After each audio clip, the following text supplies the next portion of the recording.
观众朋友大家好，欢迎收看5月28公视台语台下晡新闻，我是陈淑君，咱先来看今仔有啥物新闻重点。美国政府昨正式公告台湾非半导体23%关税优惠的措施，5月7日开始实施。行政院副院长陈立军中昼嘛公开说明。中华爆出讲有警察办案涉性侵害一个未成年的查某嫌犯，调查指出讲双方有发生关系，马基上中华地检署侦办。家人往来石湾岛的渡船头帮会伫今仔暗时11点出发，早起事先伫家人港办首航的仪式，一抓大约7、8点钟，上俗2000块。来看美国政府伫昨正式公告咱台湾非半导体23%关税优惠的措施，5月7日开始实施。行政院副院长陈立军伫晚岛嘛开记者会来说明上新的进度，做回来了解。生效的优惠关税大致和欧盟日韩所取得的优惠待遇是一致的所以我们相信新税率生效之后。将有助于我国提升相关产业提升海外的竞争力。陈立军表示，讲汽车零件插扣，佮有相关的插头制品、厨房的橱仔，税率是拢调降到15%。另外，航空器的零件的钢、阿鲁米、铜的制品是免除23%关税。行政嘛表示，讲这对提升咱台湾相关产业的海外竞争力是真有帮助，未来嘛当来扩大开发美国的市场。再来看总统赖清德伫昨暗参加 AIT 举办的美国独立250周年的纪念酒会，佮早台积电创办人张忠谋的传记，请 AIT 的处长郭立言转送给美国总统川普，望讲川普总统会当对咱台湾的半导体产业的发展有愈侪了解，嘛望讲未来台湾甲美国伫半导体佮有人工智慧会当有愈侪合作。亲身参加美国独立250周年纪念酒会，总统赖清德致辞的时表示，250年前，美国人用真大勇气创下追求自由的历史纪录。今年也是台湾总统直接民选30周年。伫30年前，台湾人也真有勇气，唔惊中国飞弹的威胁，用选票打造台湾，确立国家的未来。赖总统带来3项礼物，包括来自台南的美国国旗色的兰花，有印250的台湾点心加2个仔，也有台积电创办人张忠谋的自传，回应美国总统川普讲的台湾偷摕美国晶片事业迄段话。这2本自传里面充分记载着台湾半导体产业是如何发展的。如此一来，他会对台湾的半导体产业更了解。未来台湾跟美国的半导体产业、人工智慧的发展的合作一定会更密切。AIT 处长郭立言在致辞的时，也讲到张忠谋伫美国甲台湾两边拢有打造半导体的事业，和美国甲台湾伫科技供应链深度整合，而且伫先进制程甲设计领域共同引带全球。张忠谋也来到现场，甲郭立言小可讲一下。郭立言也分享美国第2甲第3任总统杰弗逊甲亚当斯的故事。These two men, our second and third presidents, were once bitter political rivals who even refused to speak with one another. However, they reconciled later in life, exchanging letters about the nation they had built and the future they hoped they would achieve. They died as close friends on the same day, July 4th, 1826, exactly 50 years after the founding of the Republic. 郭立言强调，勇健的民主制度无需要所有的人意见拢相同，正大的死对头也会当为着国家和好，透过民主坚守自由社会的核心价值。这是 AIT 头一届伫内湖总部举办国庆酒会，规模比英国还阁较大，包括赖总统、立法院长韩国瑜甲各国驻台代表拢有出席。国民党主席陈立文有提早到场祝贺，毋过伫活动开始进前就离开，甲赖总统等各国政要无公开的互动。记者综合报道。来看，因为国际油价落美国3大指数是拢个创新高。今仔早起，台股开盘是大起，特别起破45000点哦，也毋过收盘是620点，收伫43636点，起落落有1700多点哦。宽达股台积电今仔早起股价嘛个创新高，是起到2360块。受到台积电早盘股价起到历史新高的带动，台股嘛起到44954点，量要冲破45000点。也毋过伫11点半左右，指数是平乌，上价是落到43236点哦，是落2000点，起落是有1717点，创史上第2多。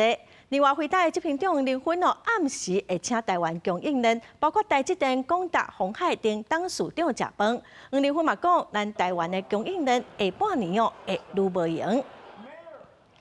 再来看，为着要解决少子化的国安危机，总统赖清德是提出人口对策新战略，其中0到18岁一个月有5000块的成长津贴。也毋过在野党的立委是质疑讲钱要对倒位来。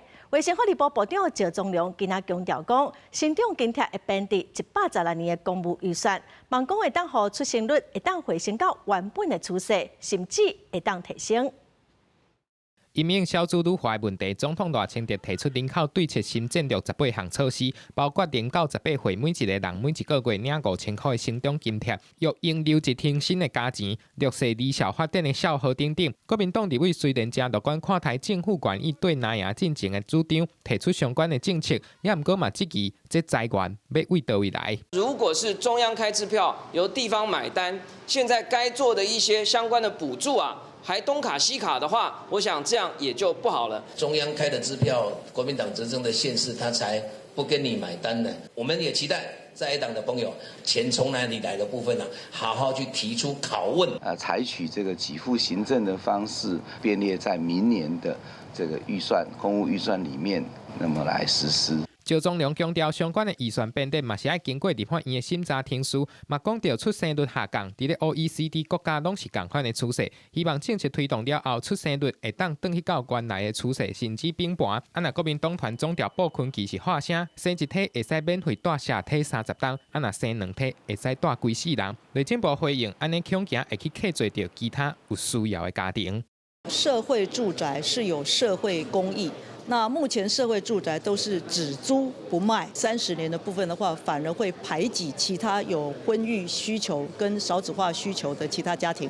政府要推动延长育儿流程的津贴，也佫有育儿家庭缩短工时等等的政策，工商界认为安尼无现实，强调部分专业的职位要找人来插班，真正是无简单。若员工嘛无一定有意愿增加工作量，恐惊会增加企业无形的成本。民进党立委范云强调，劳动部会有规划相关的补助，嘛会有配套措施来减少企业的财务负担，也佫有找人的困难。记者综合报道。今年伫瑞士日内瓦举行的世界卫生大会5月23已经煞过，咱台湾虽然嘛是无受到邀请，也毋过卫生福利部部长赵忠良是有带团，mau伫当地办4场的论坛。今仔总统赖清德接见世卫行动团，部长赵忠良嘛向总统来报告成果。30家左右的这个包含医疗体系跟业者在现场以实体的方式展现，所以不是只有在论坛上面去论述数位医疗、这个数位健康在台湾的发展而已，更有很落地实作的方案，在旁边的场地就可以互动沟通，所以这个获得很大的回响。4场的论坛是以所谓健康、甲人工智慧、强化癌症防治，佮分享咱台湾消毒实行观验的行动是安怎会当提早5档，达到 WHO 设定的目标。台湾伫政府、产学界佮民间合作，嘛已经打造一个有韧性的健康体系。代表团嘛强调讲，若台湾会当来真做是世界卫生组织的成员，毋若通保障咱台湾民众的健康人权，嘛会当为世界来做出愈侪贡献。咱再来看台中海线有一间公立的国中有家长是指控讲有一个国中1年级的导师霸凌5个学校偏袒队的学生，造成其中有4个囡仔拢会做出伤害家己的行为。家长是讲要向学校反映，也毋过学校拢无处理。学校是表示讲目前正在厘清状况。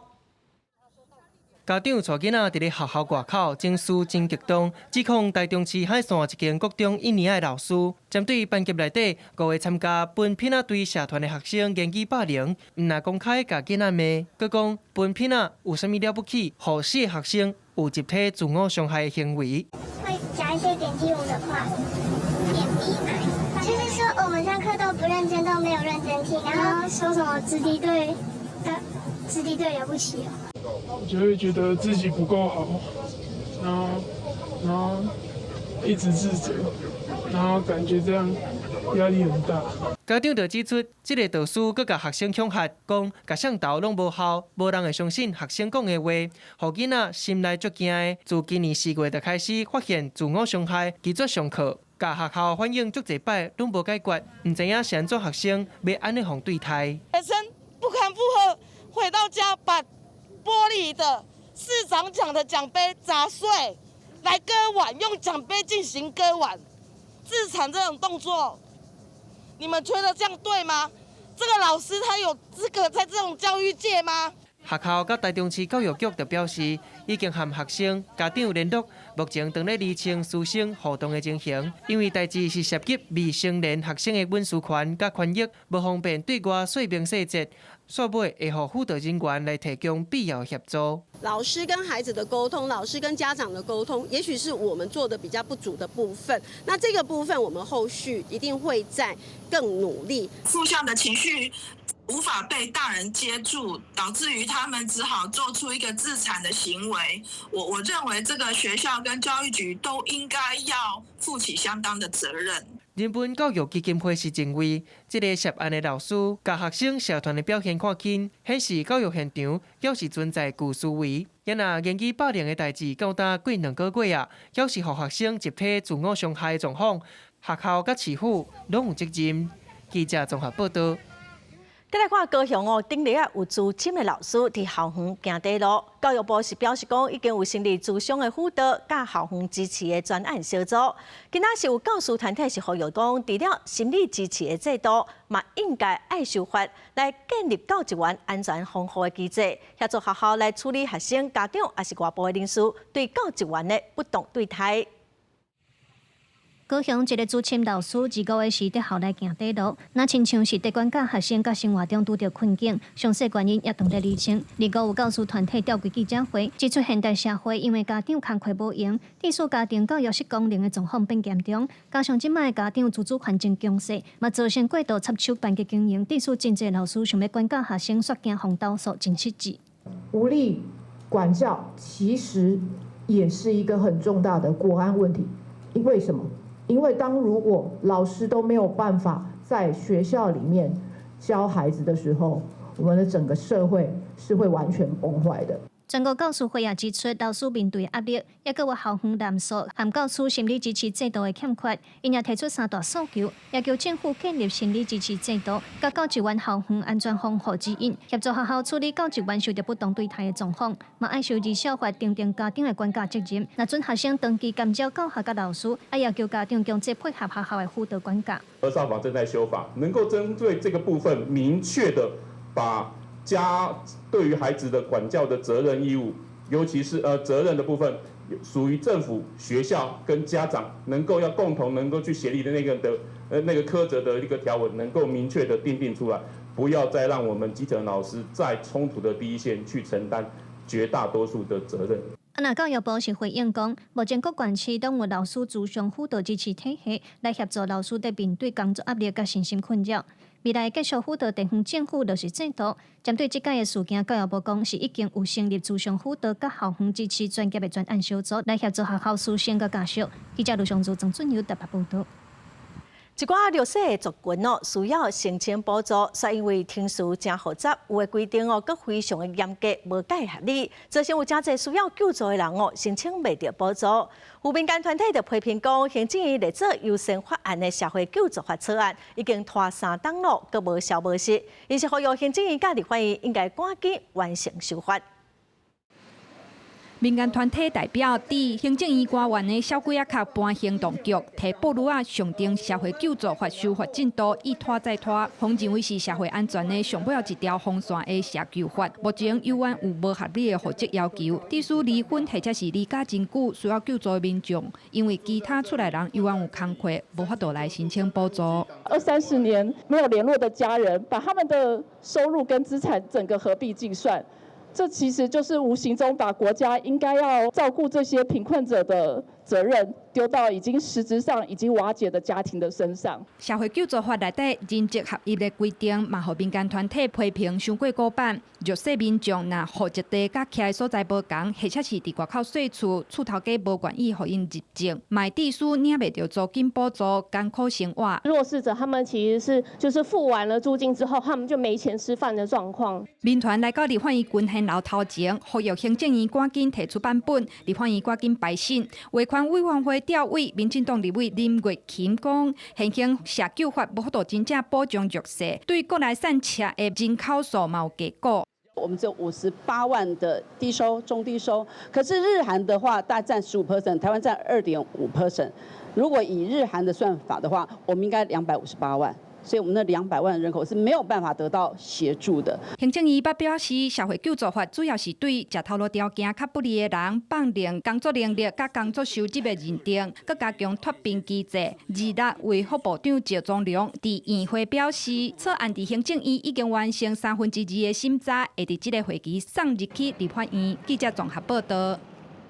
年底后特别选举咯，早起有关心交通安全的民间团体是呼吁县市长候选人着爱承诺改善交通安全，进行人行道的建设，嘛爱提升偏向公共运输等5大诉求。伊望讲候选人会当来提出具体时间表甲做法。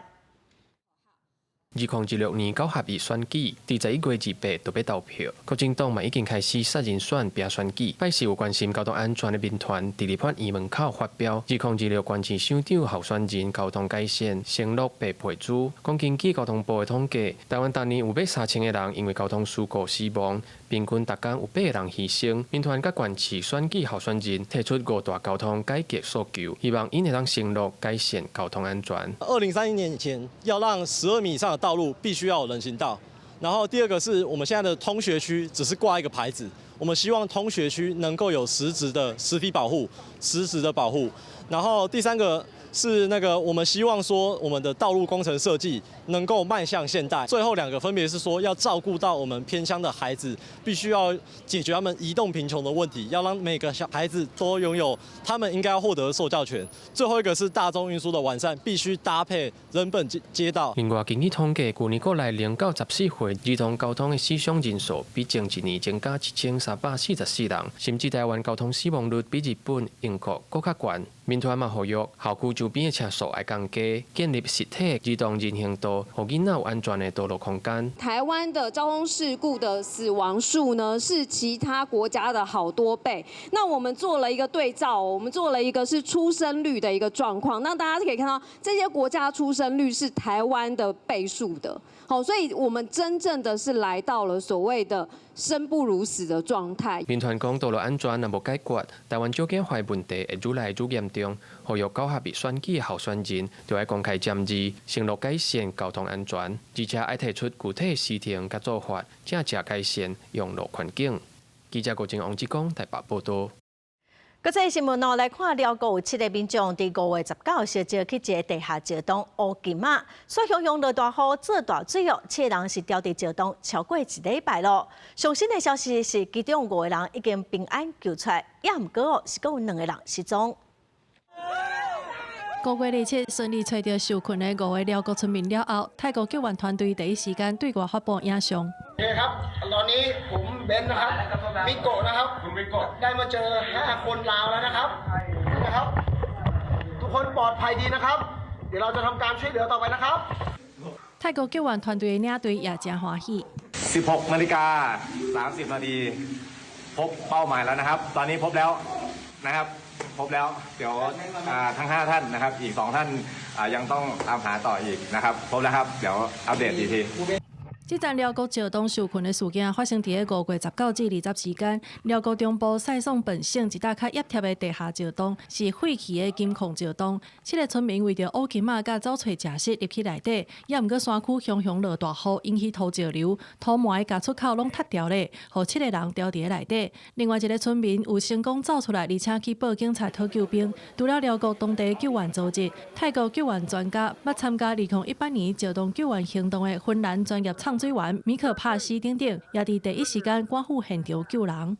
因為寮國石洞內底真矮真歹行，上矮的所在懸度敢若50至60公分，大多數時間救援隊員必須愛伫個充滿土埋的空間內底用爬咧行動。也因為現場積水也未完全調大，而且面對特異技術的考驗，救援隊員若安達已經找到的5個人，也若繼續去找找另外2個失蹤的村民，希望有奇蹟出現。公視新聞景元慶編譯。因為小英這5月歐洲的天氣都非常的熱。法国、英国的高温都已经打破纪录了。南欧的西班牙甲葡萄牙这几天温度嘛降到40度，天气实在是上热了。伫巴黎，都有民众跳落去禁止耍水的圣马丁运河去浸水。就算讲凊彩跳落去水底，也是违法的。这两个高中生也是跳入去巴黎圣马丁运河咧耍水，而且后壁阁排规定人伫咧等，因为这几天实在是伤热。英国、巴黎5月、6月温度上悬来到20度到23度左右，每一个即马煞超过30度。La police est passée, mais il n'y avait pas énormément de répression, donc ça qui était cool, juste des rappels. Il n'y a pas eu d'interpellation et moi je trouvais ça plutôt assez sympa. 联合国气候变迁纲要公约执行秘书27表示，西欧热乎乎的天气，若气温破纪录，而且佫显示气候危机正在加强。规个西欧因为热气大调咧，予5月天气就像热人共款。英国嘛拄到有史以来上热的5月，英国政府就讲，为热时开始以来，已经有4个青少年因为毒水死亡。意大利伫咧热节，北部、中部足侪城市高温嘛超过34到35度。西班牙南部内底陆地温度阁飙到38到40度。也那葡萄牙最近是因为受到北非热气团影响，5月底提前有35度到40度的高温。Acho que isto tem a ver com as alterações climáticas e o facto da poluição ser cada vez mais elevada e nós temos que ter atenção a isso se queremos preservar o nosso planeta. E acho que isto vai ser cada vez mais recorrente a partir de agora. E provavelmente vamos ter temperaturas até bastante mais elevadas que estas. 嘛，因为这款赤炎炎的天气，伫咧热7、10外的无家者伫咧巴黎街仔头抗议，要求政府增加收容所，含紧急断灭床位，互因会当应对西欧唔捌看的高温。公司新闻新乐培编译。过来的消息来看，中华是爆出讲有警察伫咧侦办毒品案的时，涉性侵害一个未成年的查某嫌犯。调查指出讲，双方是有发生关系，已经移送中华地检署侦办。中华警分局一位姓吴的警察，互人指控涉嫌性侵一位16岁的女性嫌疑人。县警局经过调查，表示双方确实有发生性行为，专案依照妨害性自主罪嫌移送中华地检署侦办。有关民众报案称遭远警妨害性自主案件，本分局获报后立即主动呈报警察局查办，并报请地检署检察官指挥侦办。案经调查，涉案员警侦办案件与当事人有不当行为，即依相关人事法令报请警察局予以汰除。警方表示，这位姓吴的员警在侦办一件毒品案的时阵，涉嫌伫前方车性侵一位未成年的女性嫌疑人。方指控的警察讲，因是合意的性行为，但是方性侵的女性事后去病院验伤提告。中华警分局受理了后，随向中华地检署呈报，针对前方车进行采证。本局彰化分局员警于侦办刑案期间，与当事人发生性行为，依警察人员人事条例予以免职，分局长自请处分，并追究相关人员考监不周责任。中华县警局强调，已经甲涉案姓吴的员警记2大过免职，目前由警政署审核中。相关人员因为监督疏失，分别受到记告、新界处分。目前专案已经移送中华地检署，由检察官调查厘清真相。记者杨淑晴中华报道。来看嘉义县有家长伫网络铺文，讲伊的囡仔早起坐校车去学校，半路腹肚无爽快，爱司机互伊落车去找便所。这个司机甲囡仔放的车就驶走，家长是认为讲校车是真无负责任，若发生代志，谁会当负责呢？嘉义县的加54乡道，连接6家乡甲新港乡，平常时会为遮过车无几台。嘉义县有各种大包的校车，就是互身体无爽快的学生囡仔家己伫遮来落车，车随驶走，家长是事后家己找着囡仔才倒去厝。这毋但引起家长的不满，嘛伫网络社群平台来发文，希望相关单位会当重视。家长咧讲这车足危险的，无人啦。你唔知？这好高呀，我。你听到咩？去好厉害的。他其实有先询问他要不要到下一站再下车，那。学生说不用，他想要马上就下车，而且他会联络家长来再送，所以司机就是误判情势。家长认为，虽然是囡仔家己经落车的所在，但是学校应该爱有相关的处理流程，哪会当互一个各种婴儿的查某囡仔家己来做判断，落车的所在才偏僻，若是发生危险，也是身体有啥物状况，根本无人会当伫第一时间来做处理。就是在当天马上请老板跟所有的司机来说明，那以因应这样的状况以后不可以再发生。那我们也会进行后续的相关的 SOP 流程。司机对于就是学生的这个请求，可能处置有一些不当哦。那我们第一时间已经请督学进到学校去了解。那针对厂商如果有一些疏失的部分，也会进行追究责任。嘉义县教育处表示，学校第一时间就向家长来回实例，嘛有针对所有司机做相关的教育。教育处刷来会针对有校车接送的学校进行相关流程的检查甲检讨，希望同款的代志袂再发生。记者林慧婷，嘉义报道。再来看高雄的真丁出现今年全国头一个本土天狗日病例，卫生局是针对思考危的警戒区来加强环境的稽查。伫中孝里有一间回收场，环境是真垃圾，佮占用道路囤垃圾。2021年开始卫生局嘛已经连续发71届咯，也毋过拢无改善哦。即马卫生局是要求要限期变互清气，嘛要求地主、土地银行袂当佮继续甲土地租互回收场。哎呀，你唔通佮砸我上，拜托拜托。高雄真店即搭果不商业者看拜托阿桑莫阁扣来卖啊！因为真店出现今年全国头一个本土的天狗节，卫生局即阵啊当咧加强警戒区的环境清消，果不商煞登记甲回收的物件对内底蹲甲车路来，市府二七来遮联合稽查，才拄甲路边的粪扫清刷，隔工又阁蹲甲鬼死街。当地里长讲，即搭果不商甲土地银行甲国有财产署租地，尚无开40年啊，钱要趁环境整齐拢无被注重，盲虫鸟鼠啊一大堆，互大家拢真困扰。老鼠。在它的附近周遭，大的像猫、小猫一样那么的大，好，然后他们的隔壁栋大楼，整栋公寓都是老鼠，你这样人家怎么生活？这人都看过我来讲，不要看，那手艺，结果无收袂杀。业者讲已经按怎要退休啊，嘛一直有咧改善环境。不只个卫生局表示，自2021年起，包括环境垃圾、占用道路等等的问题，拢总对国务上开发71届，也是犯件。因为天狗节的疫情，国加上周边监测到的网市风险，比112年疫情期间更加严重。卫生局这回除了限期业者清销以外，嘛爱地主、土地银行重视契约。他们是说回去会跟总公司协调啦，我们是说没有协调的余地啦。就是马上要处理了，不然我们就是连续开罚。要求相关场域48小时之内完成环境整顿，并同步启动高密度的稽查工作，依法连续重罚，必要时将强制清空。除了国务省的部分以外，附近2地国有财产署租予人的土地，嘛因为环境垃圾，国卫生局要求48点钟内爱处理好势。国有财产署表示，行为人若无处理，因会强制清掉。记者柯家族柯兆阳高雄场报道。大唐公司伫高雄小港管理的社会主体昨暗一直咧等进步，有住户是讲进步常常拢伫半暝，也是透早等起来，因真烦恼讲办不离真正有代志，大家煞无要无紧，就真嗨。管理单位是指出讲，昨暗是住户无细腻去念着，会请原厂来检查做调整。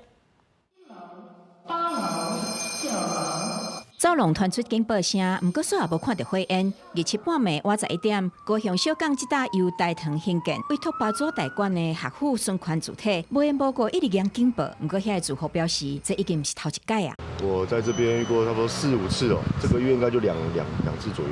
一个月应该有3、4次吧。他有时候清晨7、8点也会。住户怨叹讲，厝势加管理费要万外块，不过警报器技术是伤敏感，若是部分住户有违规食薰，也是用电器造成烟雾的时就会响。有当时啊，连空间伤过担心嘛会响，和住户对这个警报是有够深的。如果之后发生真的有火灾的话，大家就不会真的往下，就会觉得好像又是。误判。这栋社会主体是无烟大楼，而且拢是套房，无抽油烟机。代管业者表示，所有有写明禁止食薰，也是使用路火，不过也是有部分违规的状况。若是真正的警报是住户无小心去试掉。他跟我们道歉说不好意思，他去误触了那个紧急按钮，导致整栋的一个消防做动。因为过去的案例就是很容易是半灵敏的触动。所以消防队这边跟我们配合都还蛮密切的。那第一时间消防队其实时候就到了。面对自豪怨叹进步伤过敏感，业者表示已经请专业的公司甲原厂来检测调整。今年因为伤敏感来黑白险的件数已经减少，若是佫有类似的状况，会佫甲厂商建议伫安全范围内佫再调整。记者综合报道。要去日本的石湾岛哦，不一定就爱坐飞轮机，只嘛买当对家人坐船。家人到石湾岛的渡船，今仔暗时11点会出发，早起嘛伫家人港来举办首航仪式。船哦，上侪是当载500个人，今仔首航的载客率大约是40外。首航的卖的情况其实还不会到太差。好，那后续的航班像端午节啊，有一些廉价的部分，基本上已经需求量已经超过我们航班的载客数。所以端午节已经是售完的状况。基本上就是客人在排候补。那首航的部分，因为刚好返程有天气的因素，我们有没有备案？返程天气的部分，如果这个礼拜天的话，我们公司会持续根据台风的动态，来做一个适度的调整，以确保船舶跟旅客的安全。家人港往来日本石湾岛的交通船哦，大约是7、8点钟，半暝返点左右出发，困一暝哦，就当到石湾岛咯。6月底进前上少的票大约是2000块。今仔早起的首航典礼，家人市的副市长，佮有石湾市的市长拢有出席，包括当透过交通船来增加交流甲观光哦。船帮逐礼拜拜四对家人港出发，礼拜对石湾岛转来到台湾。票率会增加1礼拜2班哦，拜二佮拜四会对家人出发。计划开12亿返国的新竹棒球场哦，因为有球员受伤哦，各方表讲有真侪欠点，已经停用3档外咯。新竹市政府今仔是报告上新的进度，讲目前哦已经换图，刷来是要来铺人工的草瓦布，上紧哦今年8月就完工，会对外开放。11月到1月之间来做一个主要开挖，那开始的清运废弃物是从1月中到3月中。透过记者会向外界说明棒球场过去这段时间的进度。新竹棒球场因为场地问题停用到今已经3年外，新竹市政府进行改善，经过开挖、画图等等工程，打算今年8月会当完工。在7月底的时候会完成整个人工草毯的铺设的一个作业。那同时呢，我们红土区也会开始做投手丘跟本垒。预计在8月甚至于9月的时候呢，就可以完工来。启动这样的一个球场的一个使用哦。近期的一个规划里头来讲，我们会先以3级棒球，甚至于这个成棒的一个比赛呢，来作为我们启用之后的一个安排。不过，有议员指出，民众真无简单在等着棒球场重新开放，不过按照目前市府规划，还要等几啊年再去找职业球队合作，也就是讲，新的市民这2档无法度伫新竹看到职业棒球比赛。未来这个2、3年之后呢，才会来跟职业球团来洽谈合作，等于几乎可以确定哦，明后年还是没有办法在新竹看到职棒赛事。我想这完全无法让大家接受。我认为哦，市府在确认新竹棒球场场地无虞之后呢，就应该积极跟中职来洽谈哦，职棒赛事哦。市府回应主要是因为球场才拄完工，确认场地完全无问题了，再当正式举行比赛，一切拢是以球员安全做上重要的考量。记者杜君和新竹报道。台湾已经是超高龄的社会，卫生福利部推算，咱国失智症人口应该有40万人。立法院朝野党团嘛，陆续来提出失智症基本法草案的版本，主张讲行政院就要设专职委员会，行政院长正做调集人。卫生福利部嘛指出讲，115年开始推动失智症防治照护政策纲领3.0，嘛并入行政院长照3.0的计划，所以其实到目前立法院的修法的方向是同款的。台湾进入超高龄社会，失智症人口嘛一路增加。卫福部推估，目前失智症人口要临40万，到民国124年会超过58万。为着应对背后正大医疗照护成本，加上国内到今也无专法应用，立法院朝野党团前后提出3个版本的失智症基本法草案。这个法定进去之后，那么对于我们当然要比我们现在以这个国家的这个政策纲领。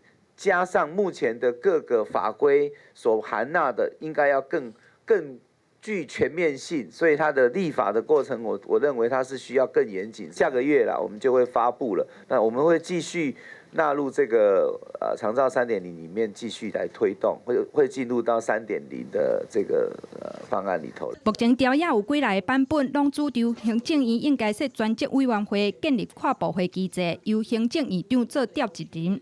卫福部是解说，已经为115年开始推动失智症防治照护政策纲领3.0，结合行政院12个部会，佮加入行政院长期照顾10年计划3.0。由行政院副院长亲身督导整合，甲立委目前提案相呼应。不过，敢应该立基本法的强化作为，是保持尊重立法院决议的态度。国家的预算如果没有新增的部分，那就是互相排挤。部长没有关系，那个失智症基金我们可以。第二个呢，我们的长照基金按照我们现在的成长的推估，因为一开始的资源部件比较慢。针对专法，敢应该另外编预算，或者是基金推动？卫福部强调，目前估算即卖的长照基金一直到2035年拢有够支用，应该审慎评估用途差别甲互补性，避免资金相互排斥。另外，针对失智症人口统计的质疑，目前正咧整合9大系统，目前会当掌握30几万人，减少相关单位的资讯落差。记者综合报道。Meta 公司要伫台湾、日本、马来西亚甲新加坡有通信网络，嘛甲各国的电信业者合作，来建设大约8000公里的海底电缆线。台湾是甲中华电信合作，接收站是要设伫宜兰的头城。也毋过伫县政府第审查时间的申请的时，有民意代表是认为讲，这时间会影响到渔民掠鱼，所以应该要互地方回馈金。宜兰头城中华电信的海南园区是国家重要的基础建设，真侪通信的海底电缆线拢是自家接收的。Meta 公司要伫台湾、日本、马来西亚，也有新加坡之间建立通信网络，参区域内底的电信业者合作，起差不多8000公里长的海底电缆。不过要起海底电缆，互渔民烦恼讲到时阵会影响到因的作业，因为 Meta 是甲中华电信合作，时到会伫咧头城的海南园区来接收，需要伫咧外海来施工。那地方的代表就认为，中华电信要起海底电缆线，应该爱互地方回馈金来补偿渔民。海底电缆在底下，到底对鱼类有没有什么影响？我们不是科学家，我们不是研究员，我们无法研究啊。但是在渔民方面，他是不是会想说，你如果给我一点回馈金或敦亲睦邻的回馈金什么的，我们就会比较说不反对你啊。代表认为，虽然无科学的证据会使证明起海底电缆线会去影响到渔民的收成，也毋过这个影响确实是存在的。要起电缆线，就应该爱亲像起分化路等等的建设同款，爱有回馈金。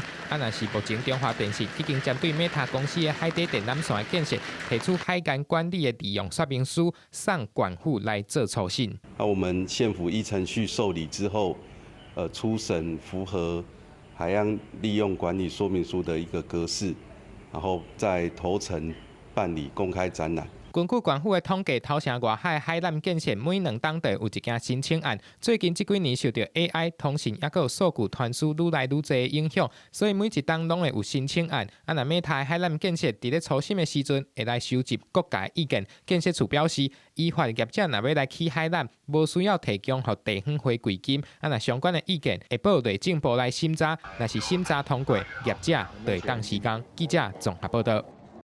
来看桃园新设的中立文创夜市啊，宣传讲6月13会开幕。也毋过，经发局是指出讲，业者虽然有申请也毋过审查是还未通过，若违法营业会罚10万块，卖当连续处罚。中立文创夜市的看板已经挂起哩啊，业者预告6月13要开幕，引起大家讨论。有的民众是写欢迎，啊，毋过有的民众是烦恼，安尼塞车是塞甲愈食力。夜市要开啦，你觉得怎么样？我觉得又多了一个地方可以来逛逛，还蛮不错的。会不会担心说这边不好停车或塞车？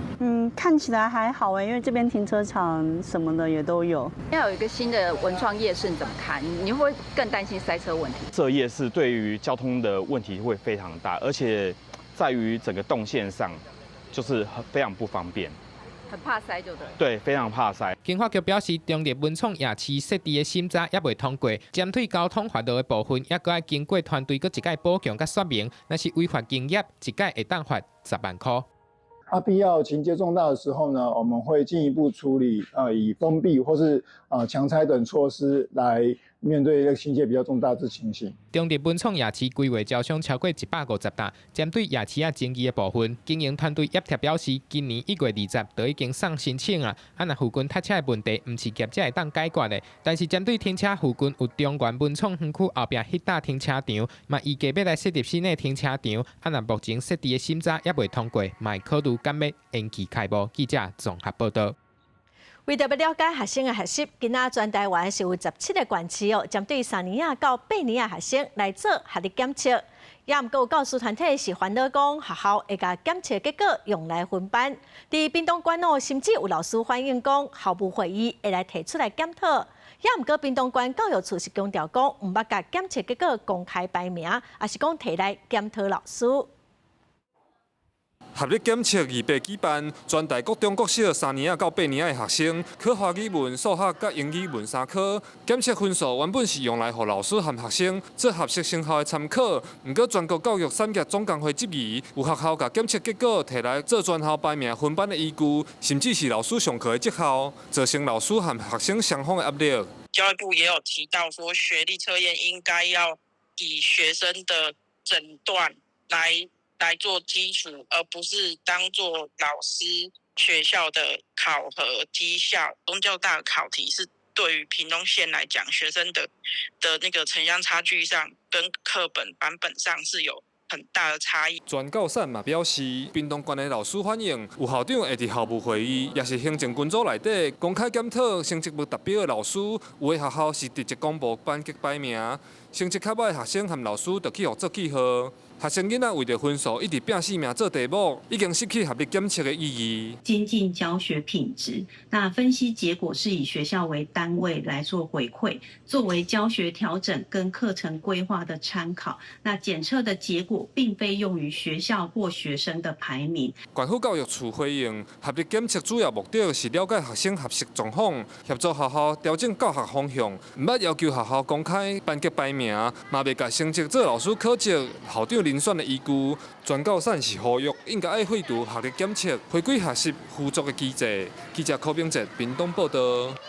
来看台东县出现今年头一个疑似小狗被臭血马咬人的事件，是发生伫太麻里的金轮村台东县动物防疫所嘛表示讲，这只咬人的臭血马已经送化验了，嘛呼吁民众都唔通接近臭血马，厝邻饲的狗仔、猫仔嘛爱带去注小狗病疫苗。太麻里乡金轮村有一搭山边的人家，一时团厝民众互臭血马咬着脚，台东县动物防疫所赶紧派人去抓，因为臭血马是夜行性动物，会伫一时出现，而且行为闯邦，真有可能治着小狗病。目前已经把这只臭血马送去兽医研究所化验。目击者是说，他这个幼獾呢是主动去攻击人。通常幼獾因为它是属于比较夜行性的动物。那如果说会在白天出现的话，那大概是感染狂犬病。获咬到的民众已经家己去南部的大病院就医。东风所表示，台东县为102年到114年，已经有239例臭血马检查出治着小狗病。今年到5月才开始有民众通报发现臭血马，包括这届咬人的是第3只，其中1只已经确定是阳性。那民众互臭血马咬到是台东县今年的头一例。因为猫仔狗仔互有小狗病、臭血马咬到嘛会治病，提醒民众赶紧带厝内猫仔狗仔去注小狗病疫苗。那在南回地区，大概今年从2月、3月、4月已经在那边做各乡镇都巡回过。今年的注射了。人互带小狗病动物咬到，若是发病致死率真悬。东风所呼吁台东县山区野外是臭血马的栖地，若日时伫野外看到无正常，爱赶紧离开。记者综合报道。花莲市美仑山运动公园有真侪落甲龟，最近有民众就发现讲公园嘛出现真侪真大只的虎头蜂。有专家讲这是真毒佮真歹的中华大虎头蜂。县政府嘛表示讲，因会赶紧去处理，嘛呼吁民众就爱特别细腻。行伫美仑山的步道顶，大部分的民众拢唔知影，等的路边会遇到什么危险。爱注意这个季节，特别加油的树仔顶，除了落甲久，阁有各种的蜂仔类会来试树仔汁。其中这两种体型挖伫5公分的大型蜂，或者加西蜂、甲大头蜂，热心的民众紧打过时，呼吁大家千万唔通惹因。较早行这捌看过无？唔捌，我第一届看着。危险。会啊，我都赶快逃了。对啊，真的好可怕。以前有看过虎头蜂在这边吗？没有。饲蜂的专家表示，湿地较暗的加西蜂个性较温顺，也无啥物大危险。不过，这只头甲有一只有柑仔色的大头蜂就无同款啊，伊个性真歹，毒性真强。若受到干扰的时，会发动群体攻击，红列做全世界上危险的虫拖之一。中华大虎头蜂是体型最大的虎头蜂。那种虎头蜂，因为它是穴居的，在地底下，有的时候我们不容易发现它的巢穴。人如果从那里经过的话，不小心惊扰到它们呢，就有被蛰的可能。老一辈的人曾经说过，中华大虎头蜂2只就可以放倒1头牛。官府接到通报了后，呼吁民众经过的时，唔通甲伊干扰，嘛协请相关的单位赶紧找到蜂收，通甲伊刷走。看到蜂群的话，请不要接近，那也尽量穿浅色的衣物，也不要喷洒一些有香气的东西在身上去爬山。那如果有看到蜂窝的话，那请拨打119，那我们会有专业的团队来进行相关的一个移除作业。不过官府嘛强调，大头蜂的收拢做伫土地。也是树仔坑里，无啥好找到，而且现场属于保安拿，清扫的方式嘛袂当去危害到其他的物种。目前，敢若先伫每一个路口大过时，暂时也未管制这个路段。记者综合报道。愈来愈侪人爱去爬山，内政部今仔嘛举行一场山系活动安全的研讨会，望讲会当来强化搜救的能力，加强爬山的教育，建立相关的管理规范。内政部长刘世芳嘛表示讲，望收集各界意见，来打造如何完善的爬山的制度加环境。打包在里面来去做一个搬运。那除了水平搬运之外，它也可以做吊挂。介绍会当降起来软桥，互搜救人员较方便查咧。若是伫咧深山林内拄到有人掉伫咧内底，就会当掀开，甲人固定伫顶头，搬落去山骹，也是请搜救直升机来载，互救援更较紧。给13个经常性执行山域事故救援的县市消防局，依照他们辖区山域救援特性的需要去购买。山区的活动人数是愈来愈多，内政部除了补强地方的搜救设备，考虑到事故发生的形态愈来愈复杂，就来举行山区活动安全的研讨会，希望当加强搜救体系运作。可能今年需要在处理的救援人数也会介在500人到700人当中了哈，所以我们还是呼吁，就是未来如果要到高山登山活动的时候呢，一定要按照我们国家公园的一个方式。内政部的统计，2015年到2025年，山区的事故为无到200件，增加到500多件，事故的人数嘛增加到要700多人。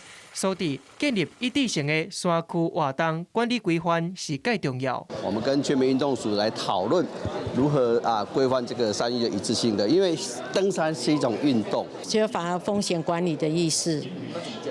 那很重要的第一步就是要带定位器，你要知道怎么求救。一直在推测山区活动安全的公民团体是呼吁民众，若是要爬山，就要对山区有基本的熟悉，唔通拢无了解，未清白就走去爬。若是掉伫咧内底，唔让大家烦恼，嘛会造成救援资源的消磨。记者综合报道。下晡晡的天气，来看各县市详细资料。